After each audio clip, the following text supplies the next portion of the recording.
delighted to be joined today by Bart de Monk, research analyst with Gartner, to talk about Gartner's 5-part webinar series for 2022, 5 keys to unlocking supply chain value in a time of crisis. Hello, Bart.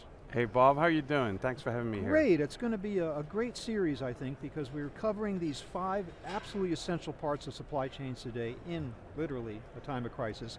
And I'd like to run down with you them one by one and have you just comment a little bit on what we might expect from each of those episodes, so to speak. Yeah. Starting with digital transformation, which is a little bit of a vague term that people use, but what does that mean to you and what are we going to talk about?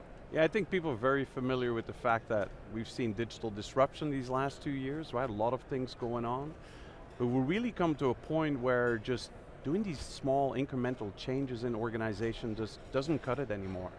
So we're seeing digital transformation happening with companies, on the one hand, really creating different digital business models, but at the same time, we're also seeing massive transformation on the technology side. And one maybe good example would be here in Vegas this week. I was in an autonomous truck riding yesterday. So if you're thinking like we're doing these small things, we're thinking big, right? And what we're seeing is that because of disruption and because where we are at in our process within supply chain, we have this truly once in a lifetime opportunity to transform our businesses and our supply chains to become stronger and really get out of these disruptions a lot more efficient and really get set for the future. And digitization describes the replacement of manual processes with automation in a way that makes things so much more efficient. So that's number one, we're going to talk about that. The second episode, we're going to talk about supply chain planning. Why is that so important right now, and what are the issues and challenges? Yeah, one of the things we've really seen is companies that really weren't prepared for these disruptions, that didn't plan enough, got so disrupted by all these events that were really at a higher speed and at a higher volume coming at them. And what we saw was supply chains were getting depleted. And so when we saw companies that were much more prepared and did a lot more planning and modeling and things like that and creating network models and network optimization, were much better prepared for all these disruptions.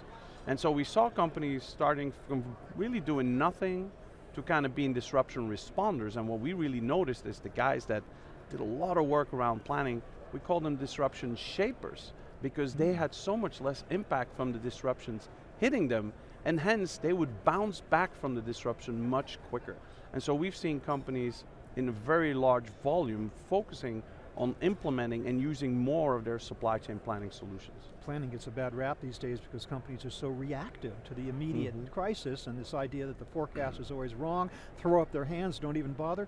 We're going to talk about how supply chain planning can really be made to work. Looking forward to that one. Cybersecurity and risk management. Again, the whole game these days. It's such an essential issue. What are we going to look at there? Yeah, obviously, as we use more technology, and much more technologies online, security is a top concern, right? And we see that on the supply chain side. We also see that in other industries like the logistics industry. Cybersecurity is like one of the major concerns, or for people that are in high tech and industrial manufacturing.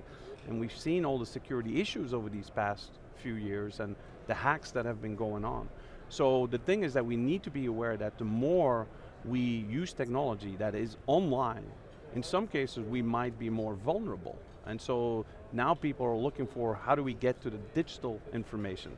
Or in the example I mentioned earlier with autonomous trucks, how do you make sure that someone doesn't get into those systems and uses that vehicle in the wrong way and causes accidents? So security has become super important, and as we're collecting more of that data and doing more of these digitized processes, we need to make sure that we have that ground foundation of security covered. And looking at it from the standpoint of risk management, which is so important these days. Companies are waking up to the need for that. So we're going to tie those concepts together in that particular episode. E-commerce fulfillment, last mile. Yes. What's that all about? I mean, the obvious, but... I think people have seen, it's been in the news, right? I don't think it's any surprise to anyone that we've seen this incredible growth in e-commerce. And where e-commerce used to be something that was maybe more done by retailers, today, pretty much every company has an e-commerce presence, right? I used to work for PepsiCo. We didn't really do e-commerce, or people that were buying or selling fridges, you would go to a retailer and buy that. Now, every company is an e-commerce company. So volumes have increased, and our consumer behavior has obviously changed these last 2 years, so we've seen these incredible growth that cause a lot more complexity in the supply chain. What we're now seeing is that this last mile is really one of the most complex parts of the entire supply chain, and it doesn't just affect the last mile, it also impacts your middle and your first mile, and people sometimes tend to forget that to be really good at last mile, that product doesn't just appear magically in that last mile location to then deliver it. So how do you again plan and optimize your network to make sure that the product is needed where it's needed to then be able to efficiently deliver it to your customer, but also make sure you don't have to build too many warehouses or just have piles of inventory lying around.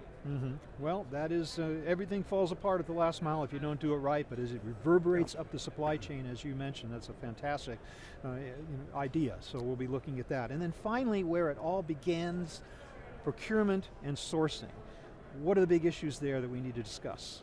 I think it's no surprise, again, when we're seeing sourcing of products, we've seen lower inventories of products, so pricing increases of product, but also of services, right? Where it's direct procurement of materials, indirect procurement, things like logistics services, where we see rates pretty much in all the different modes of transportation having increased. So people need to be, one, more intelligent about where do they source. So are you going to buy products in China when you know there's capacity issues on the ocean side, and where we have increasing rates in ocean movements, full container loads, etc. So that's one part, and the other part is how do we get more intelligent about procurement? And there again, we're seeing companies heavily investing in the technology to help them with the procurement, to become smarter, to be able to reach out to more suppliers and more partners, and controlling that aspect of it as well. And again, I would say in one of the areas where we've seen a lot less of that, like indirect procurement and logistics, where the most used technology is still the Excel spreadsheet. There we're also seeing companies now saying, well, if we do have all these issues of capacity and rates and other bottlenecks, why don't we use technology there as well? So we're starting to see a lot of evolution across the supply chain of having sourcing as well as these procurement type of applications being used more.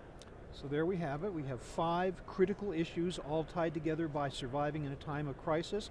5 separate webinar presentations featuring Gartner analysts digging deep into these issues with great advice and essential information for getting through the crisis and going beyond. Bart de Monk, thanks for the preview. We're looking forward to it. Great. Looking forward to it as well, Bob. Thank you. I've been speaking with Bart de Monk of Gartner. Watch for those 5 series this year in 2022. Thanks for watching.